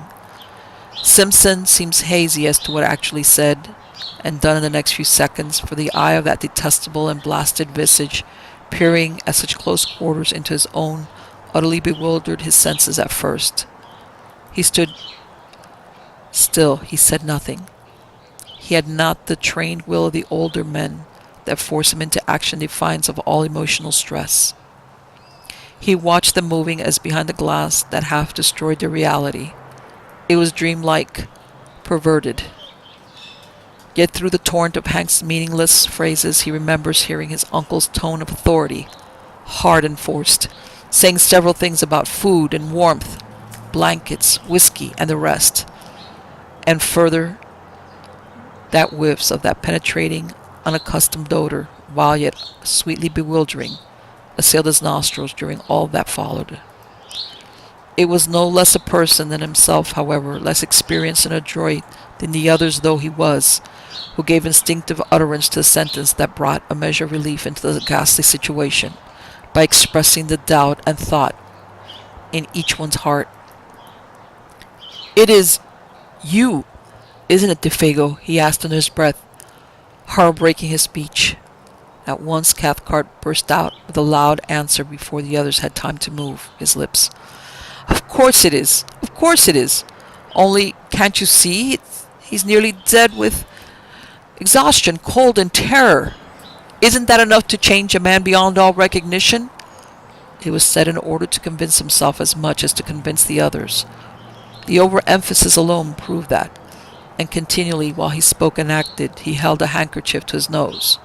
That odor pervaded the whole camp. For the Déefago, who sat huddled by the big fire, wrapped in blankets, drinking hot whiskey and holding food and wasted hands, was no more like the guide they had last seen alive than the picture of a man of 60 is like a daguerreotype of his early youth in the costume of another generation. Nothing really can describe that ghastly caricature, that parody masquerading there in the firelight as Déefago. From the ruins of the dark and awful memory he still retains, Simpson declares that the face was more animal than human, the features drawn about into wrong proportion, the skin loose and hanging as though he had been subjected to extraordinary pressures and tensions. It made him think vaguely of those bladder faces blown up by the hawkers on Ludgate Hill, that change their expressions as they swell, and as they collapse, emit a faint and wailing imitation of a voice. Both face and voice suggested such abominable resemblance, but Cathcart, long afterwards seeking to describe the indescribable, asserts that thus might have looked a face and body that had been in air so rarefied that the weight of atmosphere being removed, the entire structure threatened to fly asunder and become incoherent. It was Hank, though, all distraught and shaking with a tearing volume of emotion he could neither handle nor understand, who brought things to a head without much ado. He went off to a little distance from the fire, apparently so that the light should not dazzle him too much, and shading his eyes for a moment with both hands, shouted in a loud voice that held anger and affection dreadfully mingled. "You ain't Déefago! You ain't Déefago at all! I don't give a damn, but that ain't you, my old pal of 20 years. He glared down upon the huddled figure, as though he would destroy him with his eyes. "And if it is, I'll swab the floor of hell with a wad of cotton wool on a toothpick. Help me the good God," he added with a violent fling of horror and disgust. It was impossible to silence him. He stood there shouting like one possessed, horrible to see, horrible to hear, because it was the truth. He repeated himself in 50 different ways, each more outlandish than the last. The woods rang with echoes. At one time it looked as if he meant to fling himself upon the intruder, for his hand continually jerked towards the long hunting knife in his belt. But in the end he did nothing, and the whole tempest completed itself very shortly with tears. Hank's voice suddenly broke. He collapsed on the ground, and Cathcart somehow or other persuaded him at last to go into the tent and lie quiet. The remainder of the affair indeed was witnessed by him from behind the canvas, his white and terrified face peeping through the crack of the tent door flap. Then Dr. Cathcart, closely followed by his nephew, who so far had kept his courage better than all of them, went up with a determined air and stood opposite to the figure of Déefago, huddled over the fire. He looked him squarely in the face and spoke. At first his voice was firm. "Déefago, tell us what happened. Just a little, so that we can know how best to help you," he asked in a tone of authority, almost of command. And at that point it was command. At once afterwards, however, it changed in quality, for the figure turned up to him a face so piteous, so terrible, and so little like humanity, that the doctor shrank back from him as from something spiritually unclean. Simpson, watching close behind him, says he got the impression of a mask that was on the verge of dropping off, and that underneath they would discover something black and diabolical, revealed in utter nakedness. "Out with it, man! Out with it!" Cathcart cried, terror running neck and neck with entreaty. "None of us can stand this much longer." It was a cry of instinct over reason. And then Déefago, smiling whitely, answered in that thin and fading voice that already seemed passing over into sound of quite another character. "I seen that great Wendigo thing," he whispered, sniffing the air about him exactly like an animal. "I've been with it, too." Whether the poor devil would have said more, or whether Dr. Cathcart would have continued the impossible cross-examination, could not be known, for at that moment the voice of Hank was heard yelling at the top of his voice from behind the canvas that concealed all but his terrified eyes. Such a howling was never heard. "His feet! Oh God, his feet! Look at his great changed feet!" Déefago, shuffling where he sat, had moved in such a way that for the first time his legs were in full light and his feet were visible. Yet Simpson had no time himself to see properly what Hank had seen, and Hank had never seen fit to tell. The same instant, with a leap like that of a frightened tiger, Cathcart was upon him, bundling the folds of blanket about his legs with such speed that the young student caught little more than a passing glimpse of something dark and oddly masked where moccasined feet ought to have been, and saw even that but with uncertain vision. Then before the doctor had time to do more, or Simpson time to even think a question, much less ask it, Déefago was standing upright in front of them, balancing with pain and difficulty, and upon his shapeless and twisted visage expression so dark and so malicious that it was, in the true sense, monstrous. "Now you've seen it too," he wheezed. "You've seen my fire-burning feet. And now, that is, unless you can save me and prevent, it's about time for—" His piteous and beseeching voice was interrupted by a sound that was like the roar of wind coming across the lake. The trees overhead shook their tangled branches. The blazing fire bent its flame as before a blast, and something swept with a terrific rushing noise about the little camp, and seemed to surround it entirely in a single moment of time. Déefago shook the clinging blankets from his body, turned towards the woods behind, and with the same stumbling motion that had brought him, was gone. Gone before anyone could move muscle to prevent him, gone with an amazing blundering swiftness that left no time to act. The darkness positively swallowed him, and less than a dozen seconds later, above the roar of the swaying trees and the shout of the sudden wind, all three men, watching and listening with stricken hearts, heard a cry that seemed to drop down upon them from a great height of sky and distance. "Oh, oh, this fiery height! Oh, oh, my feet of fire, my burning feet of fire!" Then died away into untold space and silence. Dr. Cathcart, suddenly master of himself, and therefore the others, was just able to seize Hank violently by the arm as he tried to dash headlong into the bush. "But I want to know, you shrieked the guide. "I want to see. That ain't him at all, but some devil that's shunted into his place." Somehow or other, he admits he never quite knew how he accomplished it. He managed to keep him in the tent and pacify him.